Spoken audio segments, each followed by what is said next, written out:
New at 5:30, 1 year into the coronavirus pandemic, and lines are still long at food distribution locations all across South Florida. Some major food distribution agencies are still scrambling to keep up with the demand. CBS 4's Hank Tester has why. Even though vaccines are giving Floridians some hope, there doesn't look to be an end in sight for the long food lines. At the FarmShare Homestead Warehouse, the CEO, Stephen Shelley, begins another day of food distribution. The same for Paco Velez, the president and CEO, Feeding South Florida. And the day starts early also.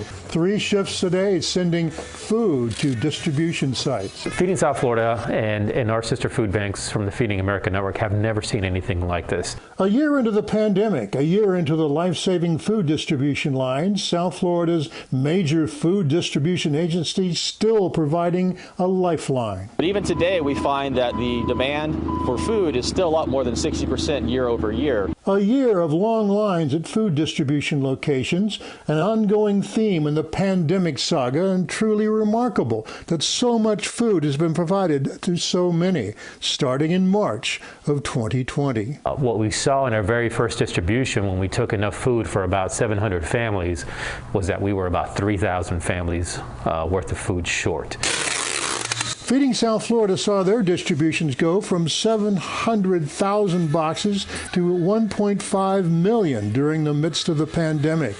They, like FarmShare, had to up the process as donations dwindled due to hard economic times and the food need increasing. At the peak of the pandemic, from that March to July time period, the demand increased by more than 600%. And during the year that has gone by, the makeup of who's in those cars lined up for food. Yes, there were the traditionally food insecure clients, and then the newly unemployed, thousands upon thousands as the cruise ships shut down. The tourism industry staggered and slowly ground to a near halt. They all of a sudden couldn't put food on the table for their families, and they were showing up to our food distribution events. They were coming to our agencies to get food, never having relied on a food bank before in their life, and all of a sudden we became a critical lifeline for them. And that was a story all summer into fall and winter as the pandemic economically gripped South Florida, and where Feeding South Florida was involved in 38 distributions a day. We've been working overtime. We've been not observing holidays. We've been making sure that our families have the food when they need it. This is why we do distributions same place, same day of the week, same time every single week. Those food distribution locations and times, need them? Go to our website, cbsmiami.com. I'm Hank Tester, CBS 4 News.